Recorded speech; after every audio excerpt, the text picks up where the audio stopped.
You know, I'm not sponsored by Cheerwine, but I ought to be. Their sodas are delicious and refreshing. And a unique taste in North Carolina. Anyways, hey y'all, 1776 Duck here. Welcome back to the YouTube channel. And today, there's really no other way to say it. I'm shitting in high cotton. And I'm telling you that because I have received one of my holy grail guns. Now, there's a lot of guns I want, and I think most people who are into guns have that same sentiment, but this is a particularly gangster gun. And this is Ken Hackathorn's personal Colt pistol, built for him by Wayne Novak and company at Novak Customs. Now, there's a lot to get into with this pistol, so we are going to get into that, but I do want to talk a little bit about the story of getting the gun, of course. You know, that's a big thing here on the channel. And also, we want to talk about Wayne Novak and Novak Customs, because I did some research, obviously, leading up to this video, and of course, I've just been generally doing research on old custom 1911 manufacturers and builders, and there's just not a ton of accessible information about Wayne Novak or Novak Customs or some of the stuff that he's done. And I actually think this may be one of the very, very few YouTube videos that actually talk about Wayne Novak or Novak Customs or a Novak gun. The other one that I know of is the one that features this gun with Ken and Bill Wilson when they were talking about some of Ken's favorite guns. So with that out of the way, let's kind of step back away from the gun. Let's talk about you know, the story of getting this gun. So, it's no secret, I love Ken Hackathorn. I always have. I've always been a big fan of Ken. You know, when I first got into guns, you know, my family wasn't like a big gun family. They weren't anti-gun by any means, but they weren't like, you know, shooting all the time or really be able to kind of lead me down the path when it came to getting guns. So when I got my first 1911, which we've done a video on, I really set off to try to learn as much as I can about the 1911 pistol and, you know, fighting with a 1911 or using a 1911 for defense. And I came across the Wilson Combat channel. This was in 2019, right when I was turning 21, 2020, 2019. So I found that, and of course came across Ken Hackathorn. And I don't know, there's just something about him that I just thought was the coolest thing ever. And obviously I started doing research on Ken and realizing that he was real deal Mr. 1911, I think is what Bill actually calls him sometime, or Mr. 45, I think is what Bill calls him. So, you know, Ken has a steep history in the training business and in 1911s in general, and he's been a part of the gun industry for many decades. So, of course, I just kind of, you know, really took to Ken. And of course, you know, you never really think you're ever going to meet your heroes, right? And I happen to also believe that. And I'm not one of those people where if I see, like, you know, in this instance, Ken Hackathorn at like an NRA show, okay, I'm not going to walk up to him and introduce myself and say, hey, because, you know, I know those people are always kind of getting bombarded by folks saying hey to him, and, you know, I'm thinking, hey, you know, let me just let him do his thing, and I don't want to bother him. Well, I'm at NRA show, I believe last year, actually. Yeah, last year. So, working for Alchemy Custom Weaponry. Ken actually has an Alchemy Custom Weaponry square guard gun. And I knew that. He actually got that before I joined Alchemy Custom Weaponry, so I didn't get to, you know, interact with him there. But we're at NRA show, and I'm sitting there, you know, bebopping around. I think at this point I was showing off the Combat Limited because we had just released that earlier. And I see Mr. Hackathorn, and he also has Bill Wilson's son-in-law with him walking towards me. And, you know, I turn around, and I'm kind of, you know, getting a little flustered there because, you know, there he is, right? And he's walking right up to me, and I, you know, reach out and, how are you doing, Mr. Hackathorn? My name is, and he kind of cut me off, and he said, Eli, yes, and I want you to meet, you know, Cameron with Wilson Combat. And I was kind of shocked. It kind of took me a second to realize what was going on. The fact that, you know, Ken knew who I was, and apparently Ken has kept up with the Alchemy Custom Weaponry company, and of course with me being a little bit of the face there, he of course has got to know me through videos, kind of how I got to know him through videos. So anyways, Ken and I talked for a long time. It was very awesome, very pleasant conversation. He came back the next day with Bill, so I talked with Ken and Bill, and we talked for a long time, and Ken gave me his number, and he said, oh, don't be a stranger, but that's kind of, that's just, people say that crap all the time to you, right? And I thought, well, I might give old Ken a call one day, and a couple weeks passed. I actually think a couple months passed, and I said, you know what, I think I'm going to call up Ken. And so I called him up, and the next thing I know, we were on the phone for, I think, 2 hours the first time we ever talked, and now it's kind of a thing.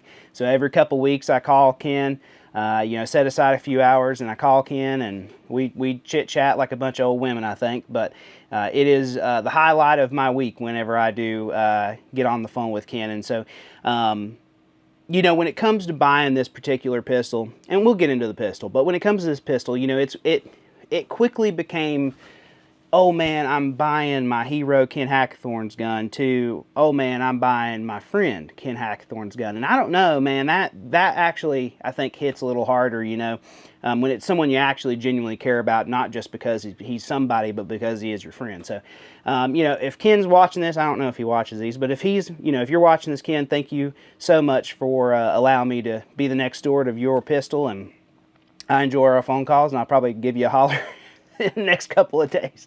So anyways, so yeah, got the pistol from him, and how that came about was one of our phone calls. I called him up, and I've been really hot on the Answer, which we'll talk about what that is a little bit later.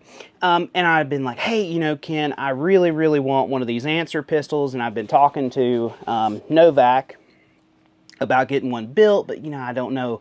I like having old school custom guns. So does any of your friends have one that you would, that any of your friends would sell?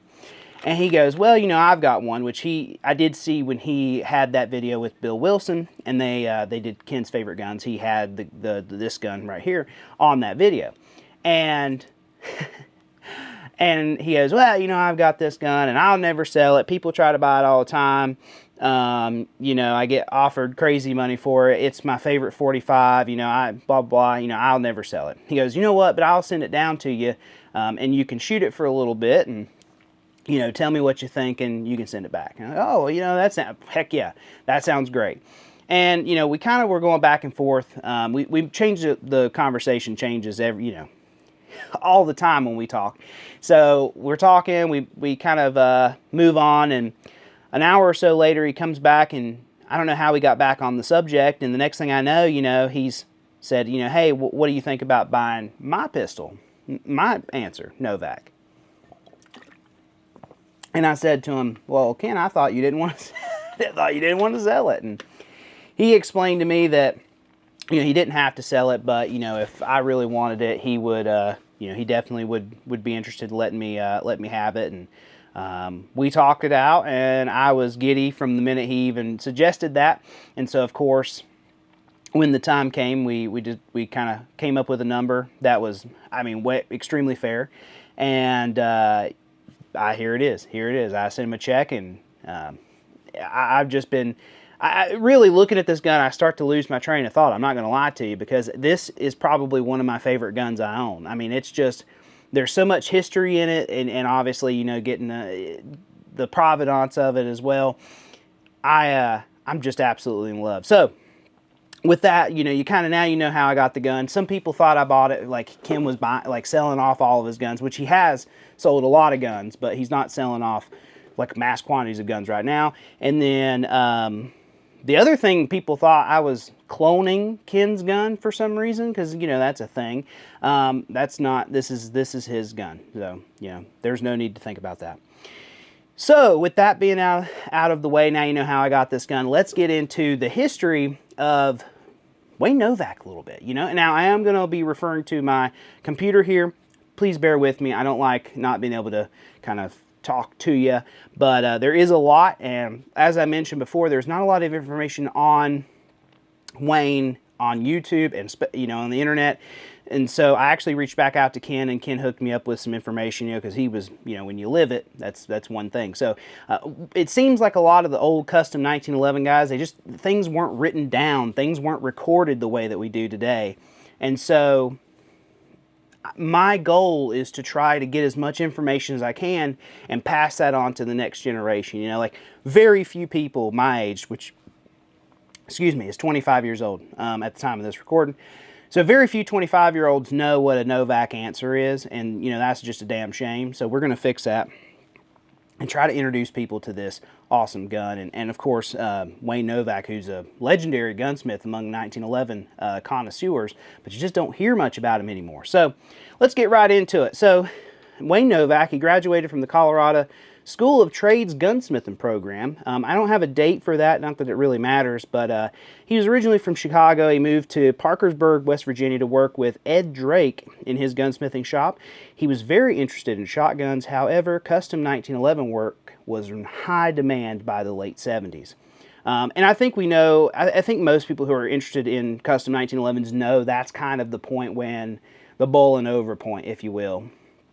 Wilson Combat, you know, for instance, started in 1977. So that is a really pivotal time for custom 1911s in general. So anyways, Wayne contacted a local Ohio Valley gunsmith, John Miller, to find out where he should go learn about custom combat 45s. Miller, being an MTU armorer for the Ohio National Guard, was an ace at building bullseye-style 1911s, but not combat custom 1911s.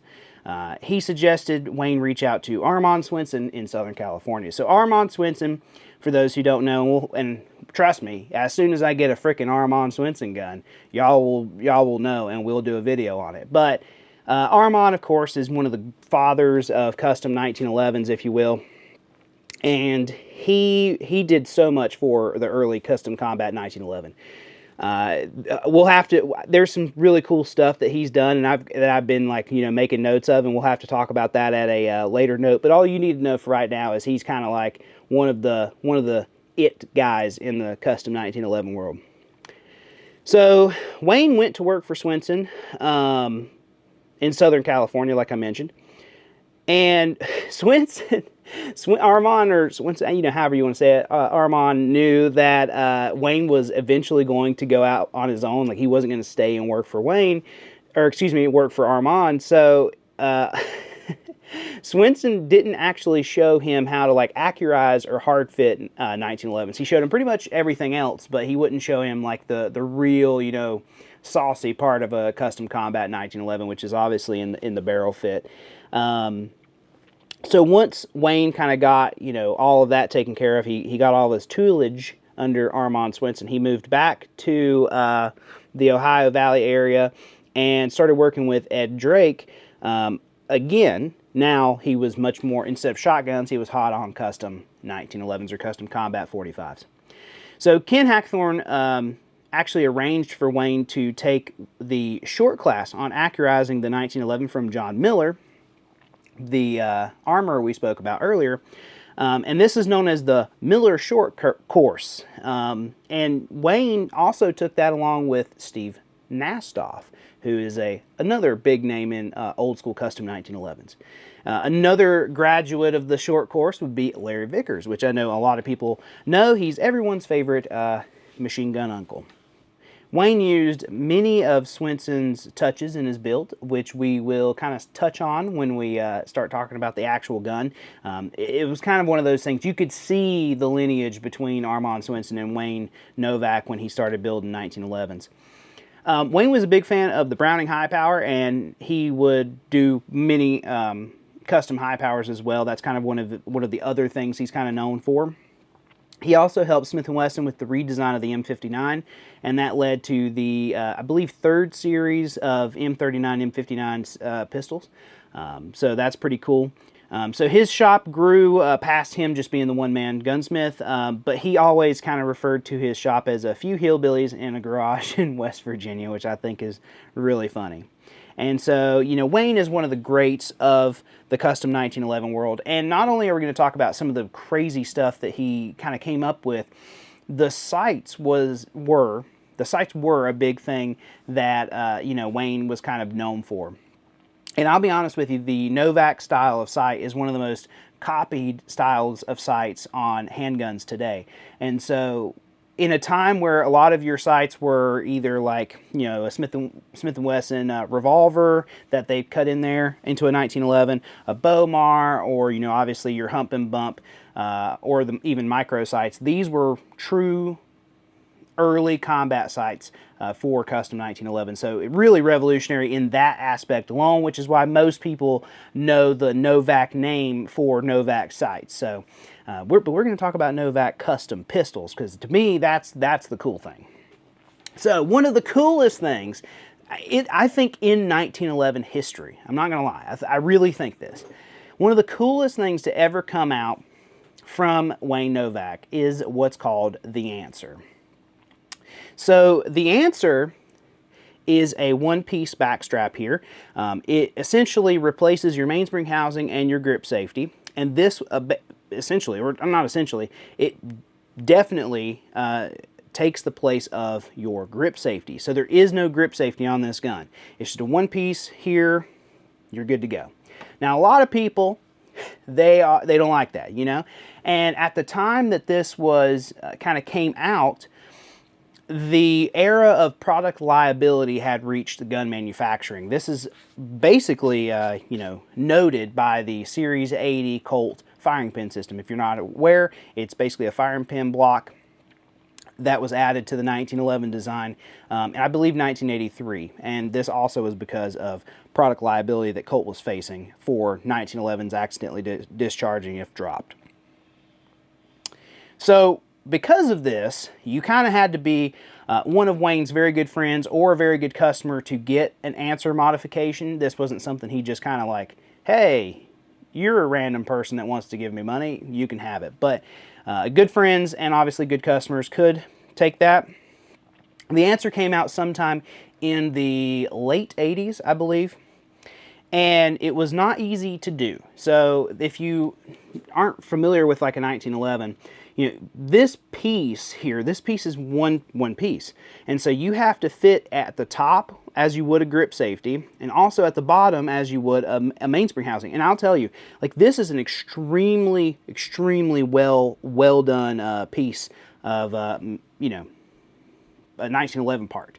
Really well done. You know, I don't know if there's a way you could ever make them to be like a drop-in part, but there is no snag corners. This feels at home in the hand, and I'm going to tell you right now, the Answer modification might be the best feeling. This is one of the best feeling handguns I've ever put in my hand, but bar none.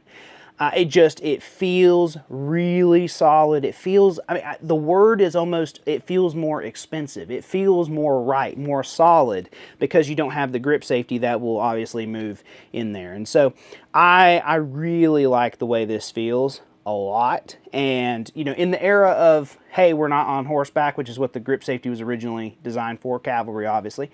Hey, we're not on horseback anymore.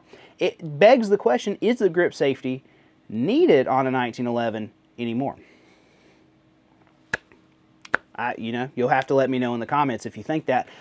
But even now, we see a lot of people defeating grip safeties and, you know, pinning the grip safeties or tying them with rubber bands, which I think looks stupid. Just pin it, okay? I feel like staccato people do that a lot. They want people to know that they're pinning their grip safeties, so they, instead of just pinning it like a normal human being, they decide to put a ranger band or tape, like goon tape around it, and you look stupid. I think they're just a dumb thing. I'm going to get off track here, because staccato people sometimes make me very irritated. But this is a really cool modification, and actually, funny enough, Novak's still will do the Answer modification to Colts only if you give them a call, and almost no one knows that. Novak's does like no marketing. You know, it's kind of not even me being mean, it's just a natural fact of life. Novak does like no marketing. I feel like I've talked to a ton of people that are interested in something like this, and no one knew that you could still get the Answer modification. But if you've got an old Colt, or even a new Colt, Novaks will definitely do that, and then sometimes they actually will sell guns they've already built. So definitely, if you're interested in this, that might be a good place for you to go get one, if you don't want to try to find an old one like this. So, without further ado, and like I said, this has been a big, long, you know, video, because there's a ton of stuff to unpack with this gun, right? You know, you got the provenance of it being Ken's, and it's also a Novak gun, which is pretty cool on its own right. But right now we're going to get into the gun itself. Buckle up, here we go.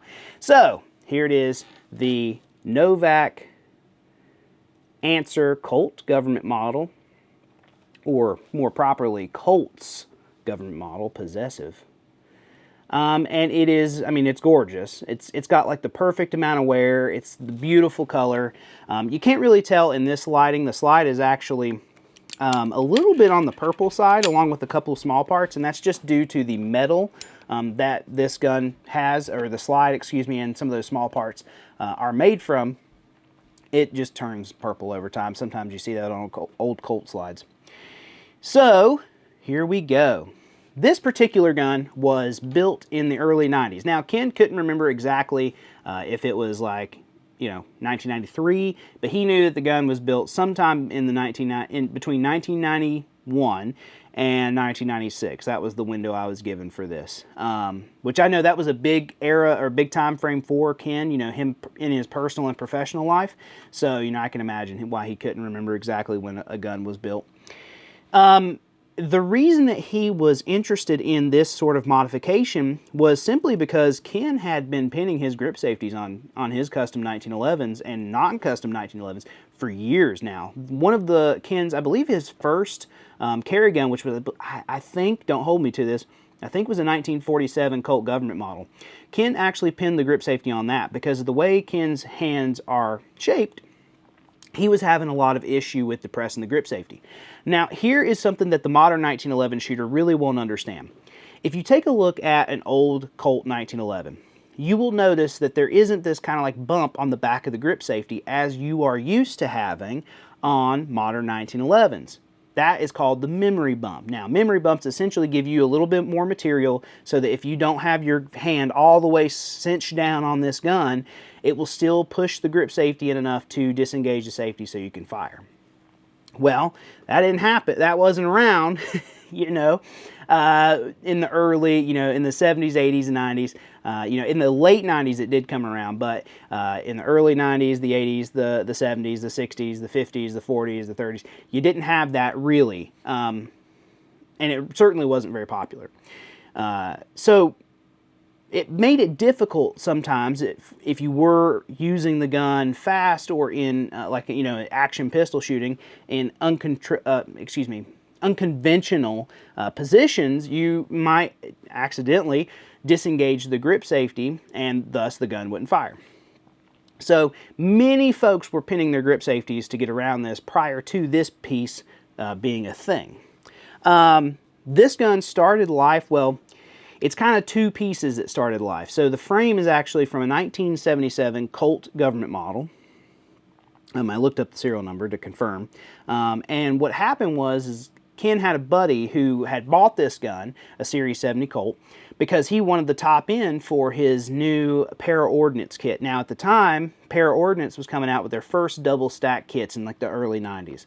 And basically what they wanted you to do is they gave you everything for the lower, and then you took the whole upper assembly off of a 1911 and put it on the Para. So this guy only needed the top end of his gun. He didn't need, the frame. So Ken bought that frame from his buddy, who was going to eventually, build that early Para kit. And then he went to one of his buddies who, I won't get too much into, but let's just say Ken was able to get a badass Colt National Match Army slide. Now, this is pretty important because, early Colt 1911s really weren't fully heat treated. The slides weren't fully heat treated. And we can get into a long history of custom 1911s and why that posed an issue when people started tightening up their guns. But, when only certain parts of the slide were properly heat treated, when you go into, fit a slide, it will, because the metal is so soft, it'll eventually work itself loose on old 1911s. I know a lot of people are sitting here thinking about their modern guns. Don't worry. So Colt actually started, and I believe other manufacturers, but Colt started doing fully hard slides. And these were National Match slides that they were oversized as well. So this slide is a Colt Army National Match slide. It's oversized and fully hardened. So the nice thing is when this gun was fit, all they had to do was peen the frame rails and then fit the slide to the frame rails itself, and they didn't have to worry about like the slide, you know, coming loose over time. And let me tell y'all something. Okay, it's 2024. This gun was put together in the early 90s, and it's barely got any wiggle. I mean, it feels good. I mean, that's a good frame to slide fit, and it sounds good. I'm sure you'll hear that and you'll think, that sounds good. So he has in this a National Match bushing and barrel. That's pretty interesting because, like I said, Ken was kind of going to bring a bunch of parts to Wayne to have this gun built. And so this barrel and bushing Ken actually bought from Larry Vickers. So that's another big name in custom 1911s and shooting in general that's attached to this gun, which is really cool, you know, just the little things like that. So he got the barrel and the bushing from Larry, and then, of course, brought the rest of the parts down for Wayne to build the gun. So Wayne and two of his gunsmiths, Joe and Eric, worked on this gun. Ken would actually take the gun when it was functioning, take the gun and shoot it to get the sights exactly where he wanted. And so he'd kind of shoot it, and then they would make tweaks on it, and then he would go back, shoot it again, make more tweaks on it. So a really involved custom 1911. This is what I call a full custom 1911, when you're that involved as Ken was with this gun. So the top slide treatment is matted, which you may not be able to see in this camera. I'll try to get a close-up of it. And that is 110% taken from Armand Swenson. Fun fact, when Wayne actually worked for Swenson, he would take slides home, and I believe Swenson would pay him $20 a slide to mat the tops with, I believe, the blunt edge of a file. And so Wayne would take all these back to his apartment in Southern California, all these slides, and just, you know, do the matting treatment on the top for 20 bucks a slide. So you'll actually see this matting treatment on a lot of Wayne guns or Novak guns, and even on this very special gun that we're not going to talk too much about today that is a Novak gun. It's also on that as well, which is just ultra cool. And so I love that little nod to Armand Swenson. Of course, that's cleaned up with a French border, so you don't see any overrun of that matting process. The sights, of course, it's got a Novak rear, and it is a custom-made Novak rear. I believe they were using square notches at the time, and Ken actually asked for a U-notch, which he's very fond of, and I believe Hack actually has a sight system that's, you know, a circle in the front and a U in the rear. That's like the Hackathorn style sight. And so it's a U-notch in the rear. Very nice, especially because it does have the McGivern dome style bead, which is a really, really cool. And Ken is a huge proponent of this McGivern gold bead, actual gold bead, not like this flat or the call style gold bead, which actually is what Alchemy custom weaponry pistols use right now. But these gold beads with the actual bead, they pick up light almost in a 360 degree, spin there, and they are really nice for that. So a little bit more expensive to manufacture, a little bit more difficult to make, but these are really cool gold bead front sights. So I think we're going to, and then the only other thing I want to talk about is, before I start rambling, is the ivory. So this is a set of ivory stocks. If you're familiar with Ken Hackathorn, you know that he is really big on ivory stocks. And so I was really, really, really blessed that he included them with the gun, and he, let me have them with the gun. And they are very, very nice. And in fact, at the time, a lot of ivory stocks were really, really thick. And Ken actually had these personally made for him, and they're what he calls thin. I would call a standard thickness these days, but I'm sure at the time it was considered thin. But with the ivory stocks here, with the answer backstrap, everything on this gun, it just feels absolutely freaking amazing. It comes it comes right where I want it to be, and I'm smitten by it. I'm just plain and simple smitten by this gun. And I just can't believe that it's actually mine now, and I get to be the next steward of it. Now, with that out of the way, I do want to tell you one more story revolving around this gun, and that is holsters. So Ken knew that I was a big fan of Kydex, which he is not that big of a fan of Kydex. He uses it on some guns, but for this gun in particular, that would be a big no-no. So Ken told me, you know, I'll sell you the gun, but if I find that you're, and this is verbatim, if I find out you're carrying it in Kydex, I'm going to kick your ass. And that's something I took very personally. So I decided to reach out. Well, he suggested I reach out to Milt Sparks, who makes fantastic holsters, and I did. Me and Nick Harvey, who is the owner there at Milt Sparks now, he and I got to be really good friends. He's a real 1911 guy, real gun guy, and of course just a great guy in general. And so he hooked me up. We got a few holsters. I planned on just getting one, okay, to appease Hack, you know, in that regard, but I ended up getting a summer special. I got a 1AT, which is really cool because this 1AT that Nick built for me is a damn near clone of the one that Hack would have worn back in like the, you know, late 80s and 90s. So that's really cool to have something like that to go with the Answer Colt here for Ken. So, you know, huge thank you to Nick for, you know, helping me, you know, when I called in, he helped me figure out what I wanted, you know, how it was going to work best for me, and that's awesome. You know, a lot of times these days you don't get to talk to people on the phone very often. That's why I like doing it a little bit with Alchemy Custom Weaponry. You don't get to talk to people on the phone very often, and it's always a pleasure when you do because you make a new friend. So I do love these Milt Sparks holsters, and I haven't carried a Kydex with a Kydex holster since I got my Milt Sparks, so maybe that ought to tell you something. But anyways, this has been a really long video, and we've covered a ton. So if you're still here, I appreciate the hell out of you for sticking around, because this right here, this is a long video. And we've got more Novak stuff. This gun right here, which some people may know, some people may not. This one's actually pretty special. And, you know, in the grand scheme of things, is even more rare than the Answer 1911 here done by Novak. So I'm still doing some more research on this, making sure I get everything right for it, but that will get its own video eventually. And with that, folks, thank you so much for joining me today to talk about basically me, you know, finding the Holy Grail, okay? Finding the 1911 Ark of the Covenant, if you will.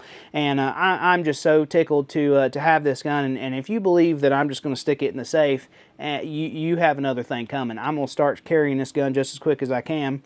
Got, of course, the summer special for it. And that just looks right at home there, you know, with them ivory stocks. And so I'm certainly going to get this gun on the range. I'm going to get it in my holster. I'm going to carry the hell out of it just the way Hack used to. And I'm telling y'all something. The Answer, man, I'm a big fan. I'm saying that right there is one of the coolest things I've seen on 1911s. You know, since 1911s came out. So anywho, before I get off on another tangent here, you know, I just wanted to say again, thank you so much to Ken Hackathorn for letting me take this off his hands. And thanks to Nick Harvey from Milt Sparks. And again, thank y'all for watching. I appreciate this. Appreciate your time here. I know that it isn't easy, and I know I'm taking up a lot of it, so I appreciate you giving that to me. Anyways, thank y'all so much. Have a great rest of your day, and remember, carry cocked and locked.